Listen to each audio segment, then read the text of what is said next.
ingin memecah belah NKRI.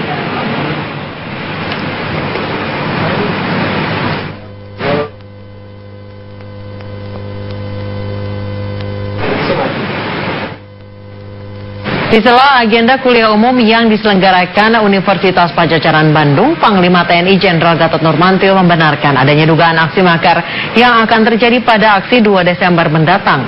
Dugaan ini sejalan dengan adanya informasi tidak benar yang beredar di dunia maya sebagai alat untuk mengadu domba dan untuk menghancurkan NKRI. Aksi 2 Desember mendatang dikhawatirkan disusupi pihak asing yang ingin memperkeruh harmonisasi negara Indonesia. Bahwa tangan-tangan luar itu ikut bermain.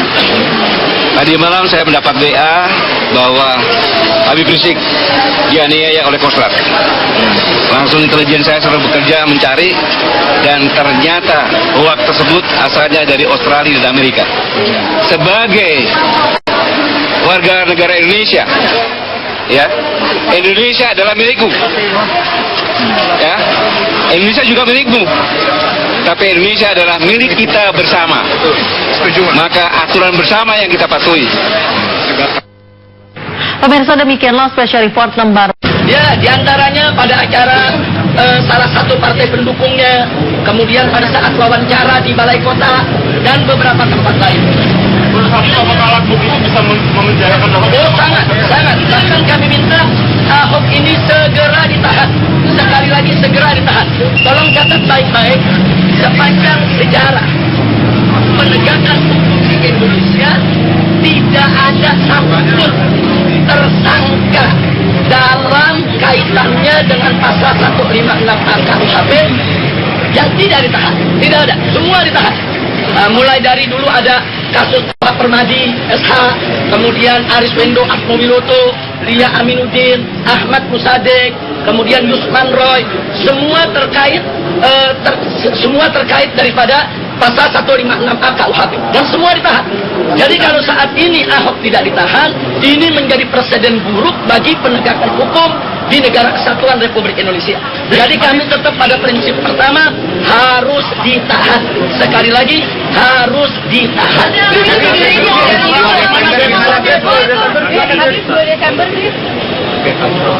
Ya, jadi saya betul ada panggilan dari Polda Metro Jaya terkait pasal 207 KUHP, yaitu pasal terkait penghinaan kepada penguasa. Siapa terlapornya di dalam surat tidak disebutkan. Nah, karena itu kita masih diskusikan dengan tim advokat bagaimana cara kita menyikapi daripada surat panggilan tadi. Karena sebuah surat panggilan harus jelas. Saya ini mau dijadikan saksi, terlapornya siapa. Nah, karena itu kita minta supaya Polda Metro Jaya itu bersikap profesional. Nah, jadi silakan kirimkan surat panggilan kepada saya akan datang selama 24 jam, asal surat itu jelas, siapa terlapor. Nah, jadi jangan mengirimkan surat, terlapornya nggak jelas. Untuk terlapor titik-titik. Nah, karena itu masih kita diskusikan dengan tim advokat kami, dan besok kita lihat keputusannya.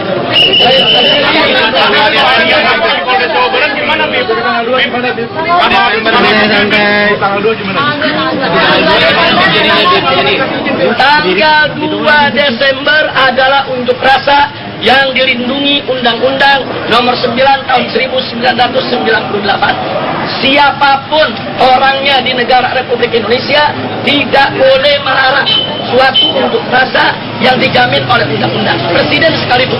Bahkan dalam pasal 18 ayat 1 dan ayat 2 dari Undang-Undang Nomor 9 Tahun 98 ditegaskan barang siapa menghalangi atau menghadang yaitu dengan kekerasan suatu unjuk rasa yang dilindungi oleh undang-undang dipidana 1 tahun penjara. Jadi kalau presiden atau Kapolri atau siapapun mencoba untuk menghalangi unjuk rasa damai yang sudah dijamin oleh Undang-Undang Nomor 9 Tahun 1998 tersebut, maka beliau-beliau bisa dipidana 1 tahun penjara. Dan sekali lagi, 212 aksi 212 adalah aksi unjuk rasa yang dilindungi dan dijamin oleh undang-undang. Tujuannya tetap sama. Aksi bela Islam pertama tujuannya tahan Ahok. Aksi bela Islam 2 tujuannya tahan Ahok. aksi bela Islam 3 tujuannya tahan Ahok. Kenapa? Karena Ahok menistakan agama. Jadi tujuannya, jadi aksi 212 konstitusional dengan tujuan penegakan hukum, sehingga kami minta semua pihak, seluruh pihak, dari mulai Bapak Presiden dan seluruh jajarannya untuk menghargai konstitusi. Terima kasih.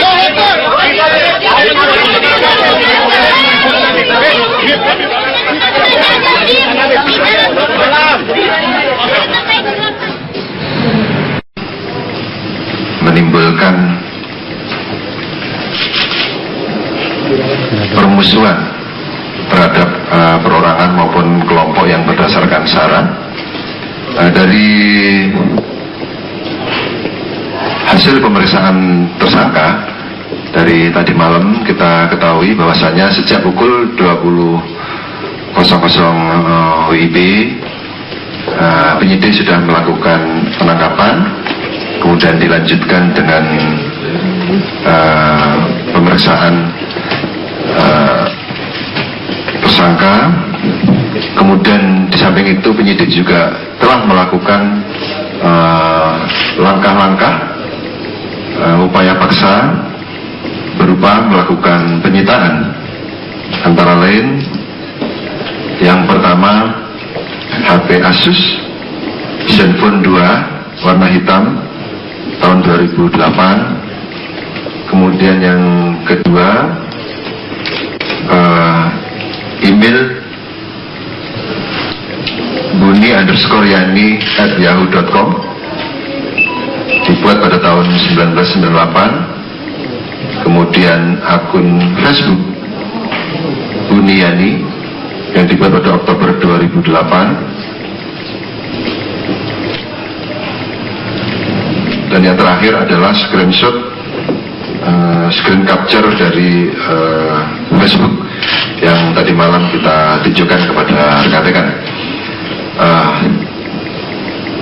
Tadi malam pemeriksaan sampai pukul 00.30, kemudian kita berikan kesempatan tersangka istirahat dengan pengacaranya. Kemudian kita rencanakan tadi pagi 08.00 kita lanjutkan pemeriksaan karena tadi malam belum selesai. Namun demikian karena ada kendala sehingga molor sampai pukul 10.00 WIB baru kita bisa mulai. Barusan pada pukul 16.00 WIB untuk pemeriksaan tersangka telah selesai, dan untuk proses selanjutnya yang bersangkutan tidak dilakukan penahanan dengan alasan yang pertama terkait dengan alasan objektifnya yang bersangkutan selama pemeriksaan kooperatif, kemudian yang bersangkutan juga menjawab semua pertanyaan dari penyidik. Kemudian alasan subjektifnya yang pertama yang bersangkutan terkait dengan tidak melarikan diri, kita juga sudah melakukan upaya pencegahan untuk bepergian ke luar negeri, dan dalam waktu dekat kita akan segera kirimkan permohonannya kepada Kejaksaan Agung RI selama 60 hari ke depan. Kemudian yang kedua terkait dengan tidak menghilangkan barang bukti, tentunya barang bukti sudah kita sita semuanya dalam penguasaan penyidik. Dan yang terakhir tidak diulanginya perbuatan, tentunya sama-sama kita harapkan yang bersangkutan kita berikan kepercayaan jangan sampai tersebut terulang di kemudian hari. Dengan alasan-alasan tersebutlah penyidik berkeyakinan yang bersangkutan tidak diperlukan penahanan. Demikian. Ada yang ditanyakan rekan-rekan? Ya. Pada saat pemeriksaan kemarin dilakukan penyelidikan, Ya. tapi kenapa pengacara menyebutkan bahwa penyelidikan belum selesai tapi ditetapkan tersangka? Kan seharusnya polisi melakukan gelar perkara dahulu. Yang lebih tahu adalah penyidik, bukan pengacara. Penyidik sudah punya timeline kapan itu LP masuk, kemudian kita melakukan klarifikasi, kemudian menerbitkan surat perintah penyelidikan. Timeline-nya mungkin rekan-rekan perlu tahu.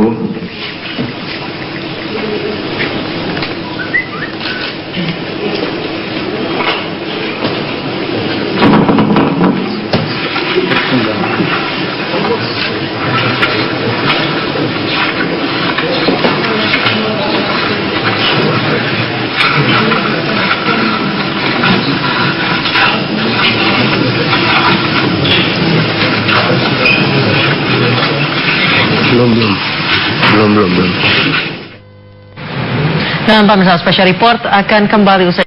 Pemirsa, Buniani hari ini diperiksa oleh Polda Metro Jaya. Kabar yang beredar, pengupload video penistaan agama oleh Ahok ini akan dijadikan tersangka sebagai penyebar. Segera kita simak situasi terkini dari Polda Metro Jaya. Malam hari ini kita akan melaksanakan rilis terkait dengan perkembangan penyidikan kasus LP nomor 4873 Romawi 10 2016 PMJ di Reskrimsus pada tanggal 7 Oktober 2016. Kita ketahui bersama bahwasannya LP tersebut pelapornya adalah Andi Windo Wahidin SHMH. Kasusnya tentang pencemaran nama baik dan penghasutan atau sara. Adapun untuk identitas terlapor, yaitu nama BY, jenis kelamin laki-laki, tempat tanggal lahir Lombok Timur 16 Mei 1969, pekerjaan dosen agama Islam, Kewarganegaraan Indonesia, alamat Kalibaru, Permai, Blok B2, nomor 15 RT 002007, Kelurahan Kalibaru, Kecamatan Cilodong, Depok, Jawa Barat. Hasil dari proses penyidikan selama ini yang telah dilakukan oleh Subdit Cybercrime Polda Metro Jaya sudah melakukan pemeriksaan terhadap saksi-saksi, kemudian saksi ahli. Sampai dengan hari ini kita telah melakukan pemanggilan terhadap terlapor. Tadi pagi sekitar jam berapa tadi Pak Roberto? Jam 11 ya. Ya, kita panggil jam 10, jam 11 hadir sebagai saksi. Dan tadi sampai dengan pukul sekitar 19.30 ya. Selesai dilakukan pemeriksaan sebagai saksi.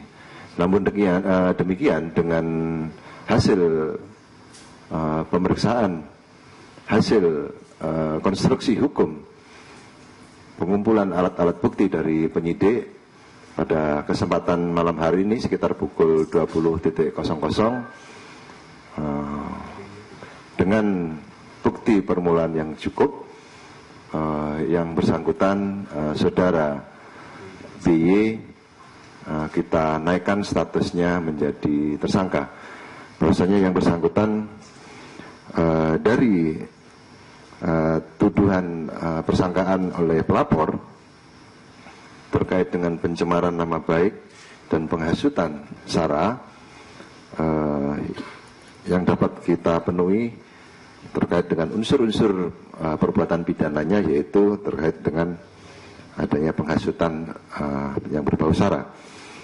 Tentunya yang bersangkutan dipersangkakan melanggar pasal 28 ayat 2 Undang-Undang nomor 11 tahun 2008 tentang ITE yang berbunyi, setiap orang dengan sengaja dan tanpa hak menyebarkan informasi yang ditujukan untuk menimbulkan rasa kebencian atau permusuhan individu dan atau kelompok masyarakat tertentu berdasarkan atas suku, agama, ras, dan antar golongan atau sara. Kemudian tentunya kita juntuhkan pasal